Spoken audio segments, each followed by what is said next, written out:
Welcome, dear listeners, to a journey into the shadows of wartime strategy. Today, we delve into the realm of forbidden wartime tactics, exploring the secrets hidden in the folds of history. Before we get into the meat of today's study, let me bring you into the mindset that shaped these forbidden wartime tactics. When you dig into the archives and talk to veterans who served long before the era of digital warfare, you quickly realize something. Not every battlefield skill was meant to survive the war. Some were considered too brutal, too psychologically destabilizing, or too reliant on conditions that have no place in modern doctrine. The phrase "never to be taught again" didn't come from superstition. It came from commanders who understood that certain methods were artifacts of desperate moments, better locked away once the guns fell silent. And yet, for those of us who examine history seriously, these suppressed skills reveal remarkable lessons about awareness, positioning, discipline, and the art of staying unseen. Lessons any modern survivalist or outdoor specialist can translate into ethical, practical knowledge. So today we're dissecting silent ambush techniques. Soldiers were ordered never to teach again, not to reproduce them, but to understand what shaped them, why they were erased from manuals, and what we, as historians and preparedness enthusiasts, can learn from the mindset and strategy behind them. You'll see quickly that these aren't just relics of close-quarter warfare. They're case studies in mental sharpening, terrain mastery, and psychological advantage. Let's get into it. Silent ambush doctrine, you see, relied heavily on the ability to read terrain before the enemy even arrived. A surprising number of forbidden tactics weren't about physical actions at all. They were about environmental control. Units trained during the World Wars, they learned that the quietest ambush was the one prepared hours earlier, long before any contact was made. Soldiers, they used natural breaks in the terrain, dips in the earth, drainage channels, ruined stone walls, even abandoned farm trenches, not as hiding places, but as early warning positions. The ambush itself became irrelevant if the terrain wasn't mastered. For the modern survivalist, this lesson matters. It really does.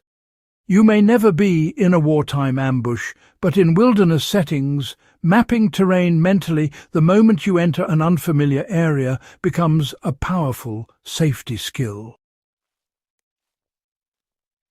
If you were tracking an animal, avoiding a threat, or navigating in low visibility, your first defense is knowing where sound carries, where vision breaks, and where movement becomes obvious.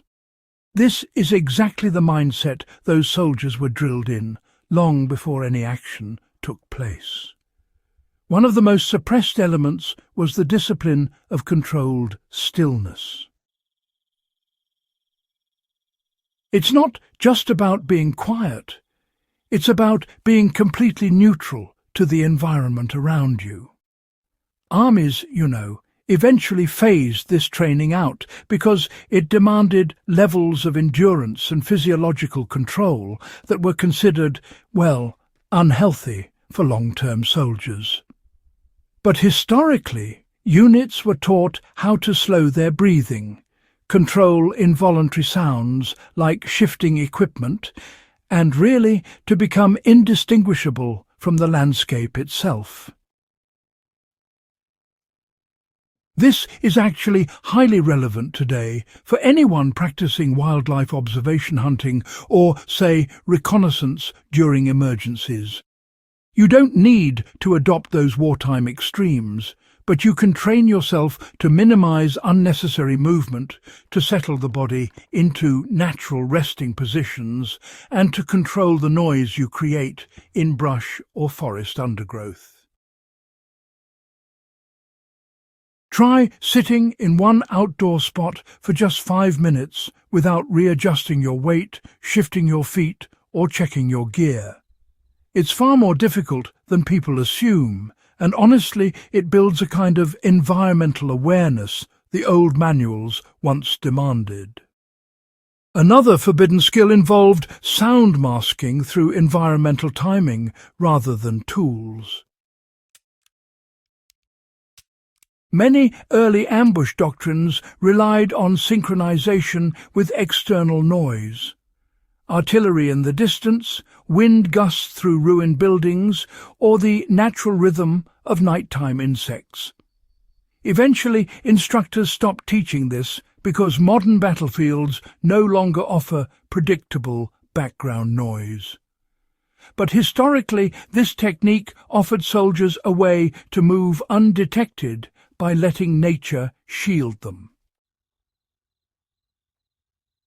In a modern, peaceful context, this principle still has tremendous utility. Whether you're moving through a forest, trying not to disturb wildlife, or even avoiding alerting neighbors while working at night, learning to time your movements with environmental sound is surprisingly useful. If you walk on dry ground, for example, sync your steps with wind surges or distant vehicles. If you're unzipping a pack in the wild, do it while a gust moves branches. It's subtle, but incredibly effective for anyone who values stealth in a non-violent context. Historical ambush units were also trained to manipulate sight lines long before the enemy approached. This is one of the most misunderstood elements of these old doctrines. It wasn't about hiding at the last moment, it was about shaping visibility in advance. Soldiers sometimes adjusted their position repeatedly over hours, ensuring they never broke the skyline, never reflected light, and never disrupted natural shadows. This training disappeared because it required too much time, manpower, and discipline for modern mobility-based armies. But for today's survivalist, this lesson is immensely practical, especially in open landscapes. If you don't want to be seen by wildlife, or if you're simply trying to observe your surroundings without influencing them, avoid placing yourself against contrasting backgrounds. The human silhouette is one of the easiest shapes to identify at distance. Even slight repositioning, such as crouching near a tree trunk instead of standing in an open field, transforms your presence. A final, suppressed principle centered on mental rehearsal under pressure. Soldiers were once trained to prepare for silent operations by running a complete mental simulation of their moves, breathing cycles, and reactions. This practice fell out of doctrine because commanders feared it encouraged over-focusing on individual action rather than unit cohesion. But the psychological strength it produced is timeless. For anyone interested in preparedness, this is gold.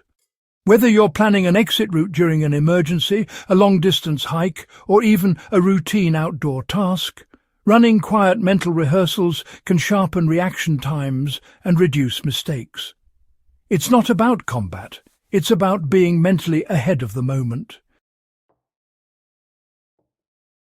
To close this out, if you appreciate deep historical analysis like this and want more long-form breakdowns of lost skills, forgotten doctrines, and survival insights hidden in the archives, make sure you subscribe to Warfield Prepper Chronicles and share this guide with other enthusiasts. The more we explore, the more history yields.